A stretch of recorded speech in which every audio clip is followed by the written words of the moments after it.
Hi, everyone. Welcome back to Pod Save the Youth. I'm your host, David Seaton. And today we are going to talk all about Texas politics and how youth are changing the landscape of Texas politics in the lead up to the 2024 elections. So we have two incredible guests here today, and I will let them introduce themselves right now. Jace, do you want to kick us off here? Sure. Hi, everyone. My name is Jace. I'm from Frisco, Texas, and I represent the students of my city, both in district leadership and in the city's leadership. And Nate. My name is Nathan Ryan. I'm excited to be here with you all today. I live in Austin, Texas, and my work tends to focus on economic development and voting rights, kind of in the intersection of those two things. Amazing. So we are so happy to have you both here today. Since the 1990s, Texas has been largely seen by people around the country as a solidly Republican state. But in recent years, this pattern has been radically changing as more young people and more voters of color enter the political process in the state of Texas. So just to bring in some data here, right now, demographically, roughly 49% of the state of Texas is people under the age of 35, so young voters. And roughly 63% of Texans right now are under the age of 45, so kind of younger to middle-aged voters. And these voters typically vote Democratic, as well as voters of color. And we see that in Texas right now, the majority of the population does consist of voters of color. 40% of the state register as Latino, and 39% as white, and 13% as Black. But when considering the voting population, these demographics are basically reversed. As we saw in the 2020 election, the same year as the census was taken, roughly 36% of the electorate was voters under 45, compared to the 63% of voters in total. 60% of voters were white, 23% were Latino, and 12% were Black. What do we make of this vast racial and age disparity in the population versus like the voting population? Either one. I've got thoughts. Jace, do you want to go first? Okay, sure. So I know, especially among the youth, there's a sense of apathy on the one hand because people think that their vote doesn't matter. And that's because if you can look at some of the districts that have been drawn in the last few years, there is extreme gerrymandering that in Texas statewide elections makes it so that your vote does count less depending on where you live. And among the youth, I know that in specific, that makes them less willing to go out because they don't think that that vote will change anything, that Texas will always remain solidly red, and therefore, why go out to the polls for what they think to be a predetermined outcome? Yeah, absolutely. And I think in addition to that, one thing that makes that apathy easier to kind of succumb to is that voting in Texas is hard. And, it is among younger voters, among voters of color in the state. They are most likely, based on state policies and countywide policies in certain parts of the state, to see, polling places close. Younger voters, for instance, have to have a photo ID that is accepted by the polling place. Texas famously will accept your gun license, but will not accept your student ID as a form of voting ID. So there's all this stuff there that I think those are like small inconveniences that really become a big deal when you want to just run by a polling place and vote really quick and then go back to your day. And I think that those cuts tend to happen, and those policies tend to be targeted towards younger people and people of color in this state for I think obvious reasons. Yeah. Unfortunately, because state leadership knows how those voting blocks tend to vote. Mm-hmm. Yeah, and a lot of this growth with young voters and voters of color in recent years has been concentrated what we call the blue spine in Texas, the cities of San Antonio up to Austin, up to Dallas, Mm-hmm. and also like Harris County and the Houston area. But the rest of Texas has been pretty much consistently Republican and consistently red over the past few years. So right now, even though there is a growing number of voters who are in these traditionally Democratic groups and demographics, whenever a Republican is in a competitive race right now, like Ted Cruz was in 2018, all they have to do is go to those, far right areas in Texas and just throw them red meat. And that is, not a way to get younger people interested, but it is a winning strategy right now, at least at this time. And one of those main issues that we've seen, particularly recently, with Governor Abbott, has been the issue of border. Mhm. Yeah, recently, so Governor Abbott created the policy of The Operation Lone Star. Operation Lone Star, Yeah, yeah. where state police and National Guards troops from across the country, they're being sent from Republican states all around the country, are in charge of policing the border and taking this responsibility away from trained ICE agents from the federal government. What do we make of this increasing culture war on the border, and how do young people in these more liberal parts of the state view the crisis? I don't know that I'm solidly middle aged now. I'm 36, so I'm just like barely above that young voter line now, I think. But I think it's clearly xenophobic language. I think it is dehumanizing. I think the way that the governor and a lot of Texas Republicans talk about what is truly a crisis at the border. I think the way they talk about it dehumanizes the individuals that are coming to the United States through those ports of entry, and some who are coming through illegal crossings. I think a human being would only make that trek if they really needed or wanted to get to the United States. It's not a safe journey. It's not the kind of thing you'd want to put your family through or go through on your own. And so I think their language around this is clearly wrong. And I think it's true that we need more border judges. We need more ability to help folks that get to the border to cross safely, to get in. There are clearly some national security risks as well, right? There are drugs, there is trafficking. Those things are true, but they are used as a way to push this narrative about the border to make it seem like everybody who is crossing is conducting one of those things, and therefore we have a scenario where we can't actually deal with the real problems because they're ballooning a problem in a way that will get them votes and will keep their supporters scared and angry. And they need that border crisis to stay alive in order to continue to push that narrative. So they don't want to fix the problem. They want to focus on the problem. And that's a real problem. Yeah, I definitely agree. And I think that I find these culture wars fascinating because Texas does have so many problems, but many local Republicans, they're focusing solely on the border. But then when people propose, or the national government proposes solutions, they're not willing to accept those solutions.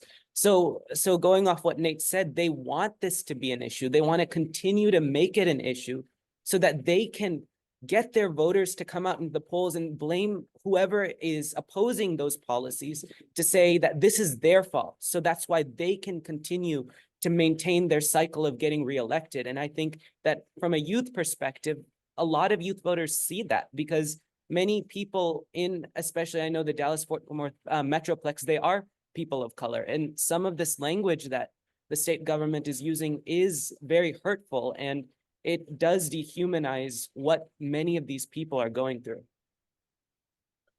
Yeah, and I know we'll maybe talk about this in a second. Jace, I feel like that you there's like a point for that, back to what you were saying about apathy, right? I mean, if these policies keep getting brought up, these challenges keep getting brought up, and then nobody ever fixes them. Why would I vote? I mean, it's tough from that standpoint to encourage people to show up and vote when they're gerrymandered out. The candidates that are promising to actually do something about this are not winning. And then the true cost of this is that you get ordinary Texans really angry about this, and then they go out and they buy firearms. And my dogs, there's someone at the door, so I don't know if you can hear them through the mic, but they're very talkative at the moment, so I'm gonna pause. Yeah, I think the point you made there is so important. What we saw is that after Governor Abbott and after these Republicans in Texas were framing the crisis at the border as a national security threat, as a threat posed by terrorism, an actual terrorist came from the Dallas-Fort Worth area to El Paso, to the border region, and went into a store and tried to kill as many Latinos as he could find. And that is the real terrorism threat that Texas is facing. It's people who think that is their responsibility to fight a war that Republicans are telling them exists, but in fact is non-existent. Yeah, it's really, truly, truly terrible. The kind of radicalization that a lot of Texans are undergoing, a lot of white Texans are undergoing, is truly, terrible. And I think it really does boil down to that kind of language and storyline being pushed, that we've already talked about being a necessary storyline for them to maintain political power. It's really gross. It's just gross as far as I'm concerned. Yeah, it is. So one of the things that Republicans are also doing to gin up their base and get them to turn out at a higher rate than Democratic and liberal voters is the policies around abortion rights. In recent years, Texas has become the state with the toughest abortion restrictions in the country. It was the first state after Roe v. Wade was overturned in the Dobbs decision to fully ban abortion rights. How do we think that youth and people in liberal parts of Texas are perceiving these threats to women's rights, these threats to abortion rights, after in the wake of Roe v. Wade being overturned? Well, I know that near us, we had this group of conservative, pro-life individuals who came out to a lot of our local schools. And what they did is they tried to intimidate, kids coming up to the school to try to convince them to change their views, but in a very aggressive way. And I think that this is representative in a smaller sense of how the state government is trying to push this issue, because young voters are overwhelmingly against these laws that the Texas government is trying to put in place. And I can see it even across the political spectrum, but that's why it kind of bewilders me why they're trying to do this when they know it's such an unpopular issue. And I know that young voters in particular are turning out in higher levels because of the abortion rights issue. Yeah, absolutely. I mean, I think we're seeing this in states across the country where you don't expect Kansas to vote against, stricter abortion laws, but they do. I mean, Texas has a higher threshold if they even allow, ballot measures to be put on by, ordinary Texans. I think we have that. I'm not entirely sure, but I think it's a super high threshold. It's really hard to get something on a ballot as like a constitutional amendment or something along those lines. I think that needs to be assessed by the state legislature, et cetera, et cetera. But I think that they're very lucky that that's the case in this state, because I think if it did come up for a vote, I think, regardless of people's views on abortion, this is a true life or death issue for many women and for many families, where when it really comes down to it, my mom, for example, when I was born in Conroe near Houston, she almost died in childbirth. I was a preemie. I was, 6 weeks, 7 weeks early, I think. and she almost died in childbirth. And I'm not sure exactly what the procedures they underwent at that point in time, but I would imagine that that doctors would be scared of doing some of the things that they had to do to keep my mother alive. You know, and I know that that's the case for a lot of women in Texas, and it really hinders people's ability to do any kind of family planning and really want to have kids, knowing that they might be put in a position where some politician somewhere has made a decision that a normal medical procedure is no longer available to them because it is somehow classified as an abortion. So I think the reason this is so unappealing, the stuff that they're doing is so unappealing to so many individuals, including younger people, is that they know that this doesn't just take their opportunity for an abortion off the table if they ever were to want one of those or need one of those. It takes a lot of other medically necessary procedures off the table as well for doctors. And it's just, I think it's another example of a horrible policy that needs to exist in order for them to keep their base riled up and keep this momentum around a story in place. Mhm. Yeah, definitely. And I think we just saw the cruelty of these Texas laws exemplified in the story of Kate Cox, a woman whose life was at risk and was forced to leave the state of Texas to get medical treatment elsewhere because of the severe abortion and women's health restrictions in the state. Uh, Jace, I don't know, were people talking about this at your school? Yes, they definitely were. And, you know, I have family that is in the reproductive care sector, and it's actually scary what if the Supreme Court, Texas Supreme Court, could do this for this case. It kind of opens a rabbit hole, like we see in Alabama, how they're talking about making embryos the point of life, and considering them as a legal entity. So if you can do this to someone like Kate Cox, then what door does that open further down the line? Where does life exist? And if you're saying that eventually life exists when the embryo is fertilized, that creates a very, very dangerous precedent that I would not be surprised if Texas Republicans decide to actually go farther down that line to make these restrictions more robust and more strict. Mhm. Yeah, but the obvious caveat of that is that while Texas Republicans are acting like they are in Alabama, they're acting like they have the political support in a solidly red state. Texas is increasingly competitive. So they don't have the support of I would say, the majority of Texans in their conservative efforts. And it's just a question of how long it's going to be before young people and voters of color comprise a large enough percentage of the voting population to actually take some of these Republicans out.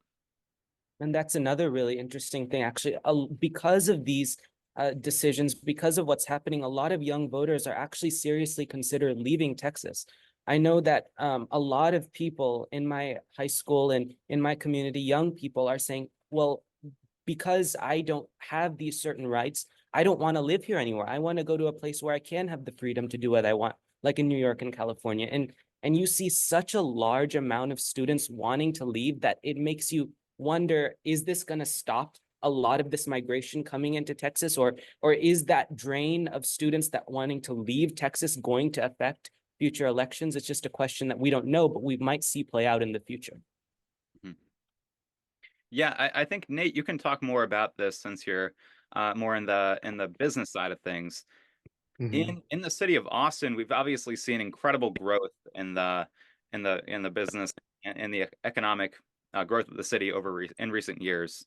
Um, is any of this being kind of stymied by conservative legislation, or is just the pace of growth in Austin and in other cities um, just not being affected at all?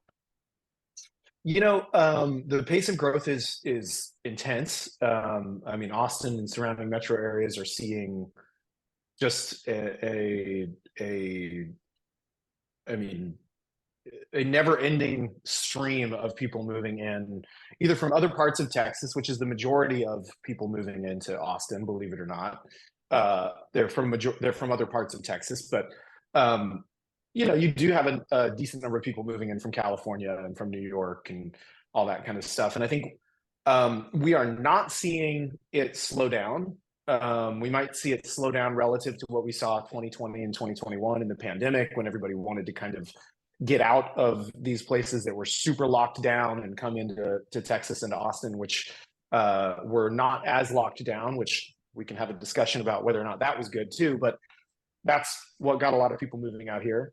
I think one interesting thing that we're finding is, the Californians or the New Yorkers that are moving into Austin, or the people from the coasts, they actually tend to be as conservative or more conservative than your average Texan. They are moving to Texas because of the policies at the state level, and so it's counterintuitive that the Californians that are moving here are more likely to vote red than native Texans are. I think we saw this in some of the data post 2022, where Beto ran against Greg Abbott, where and actually I think we saw it we didn't see it with Beto and Greg Abbott. We saw it with Beto and Ted Cruz. More Californians, more transplants to Texas voted for Ted Cruz than native Texans did. Native Texans voted for Beto at higher numbers than they voted for Ted Cruz, and people that moved from the coasts voted for Ted Cruz more than they voted for Beto. So it's a very interesting thing. Wow, I've never heard of that. That's crazy. Really interesting. But Jace, to your point, I was involved in a campaign that was with the business community, with American Airlines and Warby Parker and all these big brands. My company, Blue Sky Partners, was on the list, and we were opposed to some of the voting rights restrictions that passed in 2021. And I did a bunch of media for this and was part of this coalition and traveled all across the state, like speaking out against it, saying that basically these voting rights restrictions would deter workers from moving here. And if you deterred workers from moving here or staying here, then you would deter companies from moving their headquarters here. And I don't think we've seen that play out yet, but I am curious to see if that plays out as some of these more draconian policies related to abortion rights, guns, immigration, things like that start to really take effect. I'm curious to see what that does for people. To Jace's point about younger people wanting to move, I know a lot of people in my age range, 30s, 40s, that are thinking about moving out of state because they want to have another kid and they want to know that they have access to adequate medical care, or they just don't want to send their kids to schools in areas where anybody can buy a gun more easily than they can buy Sudafed. So, it remains to be seen, but I do think those kinds of laws hurt our competitiveness from an economic development standpoint. Yeah. I do want to talk about guns a little bit too. Obviously, Texas was the state where the Uvalde school shooting happened a few years ago. And I think ever since then, Texas has been really at the center of America's debate over enacting common sense gun laws. We know that your senator, as conservative as he is, Senator John Cornyn, was the lead senator in the negotiations around the Bipartisan Safer Communities Act, which was the first piece of legislation that comprehensively tackled the issue of gun violence at the nationwide level, at the federal level. But still, there has been no action ever since the Uvalde school shooting at the state level. I know families even had a hard time testifying about their loss at the state capitol with state legislatures who just didn't want to hear their stories, which I thought was particularly heart-wrenching. What has the conversation been like in Texas post Uvalde around gun restrictions? Do people still have the same sense of connection to the First Amendment that's particularly Texan, or has this conversation changed at all in recent years? Well, I can talk about it from a school district perspective, and we've had so many different conversations about school safety, even with legislators. And I think something that I recognize always comes up when you're talking to these legislators is they refuse to mention gun safety. Like, you bring it up, they'll deflect from it, and then they'll focus on mental health. That's their talking point, mental health. We need to improve the mental health of all these of students, but yet they strip much of the funding for mental health from the state government. But that's what they're focusing on right now. So I know that on a district-wide level, what they're focusing on is, on the one hand, improving security by, of course, including more barriers for entry points into the schools, by focusing on mental health. But they don't actually want to take legal action at a statewide level because they just don't see it as a problem. Or if they see it as a problem, they don't view it as something that they can do if they want to maintain their political support. But it's really scary from a student perspective, because whenever you hear that beep in the hallways for a drill or something, you think that it could actually be a possibility. You know that it's not out of the realm of possibility because you see it so often. So from a student perspective, it's very scary. And I sincerely hope that something comes to be done in the next few years. Yeah, Jace, I can't even imagine being in schools. I mean, I was in junior high or maybe even elementary school last couple of years of elementary school when Columbine happened in '99.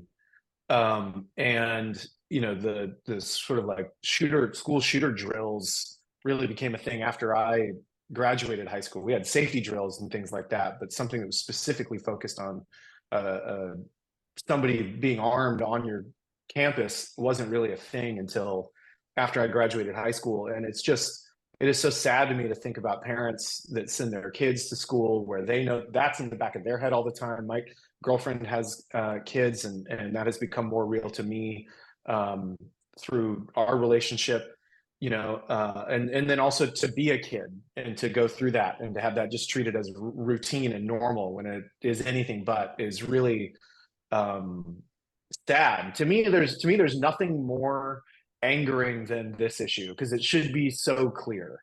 If you are pro-life, what is pro-life about these policies? Like, seriously, and I'm not aware of a single Democrat who is coming to the floor of any chamber anywhere with any plan that has to do with actually taking people's guns. In fact, the people who are more likely to do that are like police chiefs. I remember in 2021 and 2022, they weren't proposing taking people's guns, but gun buyback programs are a big deal. And they want to promote those things because the cops don't want to deal with this stuff. There's no such thing as a safe community when everybody's armed. I know, I'm sorry, that's a right-wing talking point, but people get pissed off over the stupidest things. And if you've got access to guns, it's just a recipe for disaster. So I feel like if you've got one issue that will, cause you to bang your head against the wall over and over, like it has done me for my entire adult life, and make you feel hopeless, this is the one, right? Because it just seems so obvious that this is a real problem that is really killing people, like really truly doing that.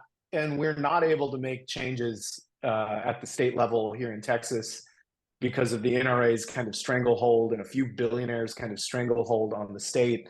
And I'm grateful for John Cornyn taking the lead on the bipartisan Safer Communities Act.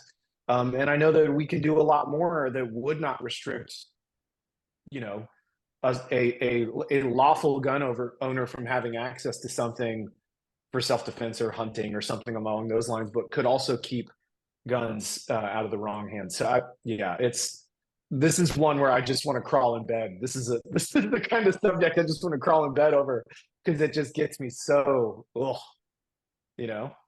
seems so obvious. Yeah, I mean, even in Massachusetts, we've had those, moments in school where we've gone into a drill with a SWAT team come in, and it's terrifying. And we know that in our state, we have some of the most strict gun laws in the country, and it's still a work because we're right next to New Hampshire, where the gun laws are anything but strict. Right. So this crisis in Texas is, not exclusive to the state. Even if other states enact strict gun laws, there are still gun owners in Texas who are fueling this this nationwide epidemic of gun violence. So I know our time is limited now. I want to talk about two more quick things. So in 2020, or sorry, in 2021, Winter Storm Uri devastated the power grid in Texas, and it showed to a lot of Texans how backward the electric and general state of Texas infrastructure future really was. Nate, I know you've been involved in sort of this area of work in the city of Austin. Um, are people in Texas and in the Austin area, are they ready to integrate into the national grid, or are they is this kind of a thing that people take pride in, having a unique grid network in Texas? I certainly don't. I was actually looking at photos today from this day. Your phone gives you like highlights from this day for whatever.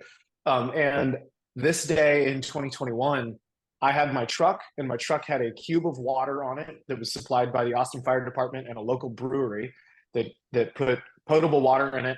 And me and my friend were masked up, and we were going from like apartment complex to senior center to school to distribute water around Austin, because so many people didn't have access to water because the grid shut down, and then the water plants shut down because they couldn't clean water. It was an absolute mess. I spent, I think, a week basically living out of my truck, which I no longer have anymore. But I spent like a week basically living out of my truck, delivering groceries, delivering water. It was absolute. I felt like I was living in an apocalyptic, like Michael Bay movie, with just a lot fewer explosions. Thankfully, it was absolutely terrible. Um, but no, I don't. I think in Austin, Greg Casar is a congressman from this area. I know he and AOC just put forth a bill in the U.S. House of Representatives to connect the Texas state grid to the national grid. I think for a lot of dumb reasons, mostly to do with like rootin' tootin' yeehaw, like Texan, whatever. The state leadership would probably say no, they don't want to do that. But I think for reasons of safety and saving lives, I think if you ask most Texans, I think they'd be totally down to connect to the national grid. All right. We just have one more thing to talk about today. The current state of the race for US Senate and the presidency. Right now, Joe Biden is way underwater in terms of approval in the state of Texas. And it looks like Donald Trump has a clear path to victory for all 40 of Texas's electoral college votes this year. But the Senate race looks a lot more competitive. A recent poll found that Colin Allred, the presumptive Democratic nominee, if he does succeed over Roland Gutierrez in the primary, is currently tied with Ted Cruz in the general election. Do we buy these close and competitive polls so far? I would say no, I don't have too much confidence in them. And the reason is because young voters in particular, it's whether even if they're Democrat, they're still apathetic towards voting for the Democratic Party. And I think a lot of that is because of President Biden. They're not enthusiastic about him as they were a few years ago or as they were 10 years ago. They're just not enthusiastic about voting for the Democratic Party. So many of these voters are saying that they're not going to vote at all. And I think that leads the Republicans to have a significant advantage in this coming race, because I think that though I Colin Allred, I think he does have some support. I just don't see that same support that Beto had a few years ago. I remember seeing the excitement in the air. Everyone knew his name, but I don't think there's that excitement among young people and among Democratic voters as there was a while ago. Yeah, I got out of the prediction game in 2016 when Donald Trump won for the first time. So I've stopped making predictions about what I think will happen, because I never thought that was going to happen. And I think Jace, what you said is very true. I think the enthusiasm has to go up. I think after Trump won in 2016, there was this surge of interest and engagement. And truthfully, I feel like post 2020, I don't think it's because people have gotten apathetic necessarily. I think it's just people spent so much time thinking about politics, engaging in politics, that right now there's a little bit of like a hangover. You know, we spent 5 years like working super, super, super hard, thinking about politics all the time, reading, you know, Donald Trump's tweets at 6 in the morning and then having to think about it all day.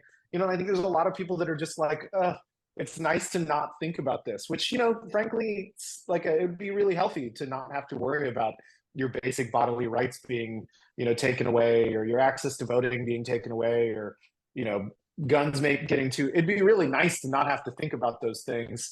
And we're just unfortunately not in one of those scenarios. And so I think, you know, I hope that the enthusiasm for Colin Allred, or whoever the Democratic nominee for Senate is, shows up, because that is really the name of the game, right? And I remember in 2022 when Beto was running against Abbott, he had all this momentum, he had a lot of money, and he still lost by 11 points. And so I think we've got to keep in mind in a state like Texas that we're never dealing with a 2-year or a 4-year cycle. We're always kind of dealing in like an 8 to 12-year cycle. And so Beto was really close when he ran against Ted Cruz last time. We're very lucky that Ted Cruz is as unpopular as he is, and hopefully he's less popular than Colin Allred. So yeah, I'm gonna say no prediction from me, and I hope that everybody just commits to doing the work. All right. On that note, thank you so much, Jace and Nate, for joining us today. This is Pod Save the Youth. I'm David Seaton. Thanks, y'all. Thanks for Thank having you. me. This was a lot of fun.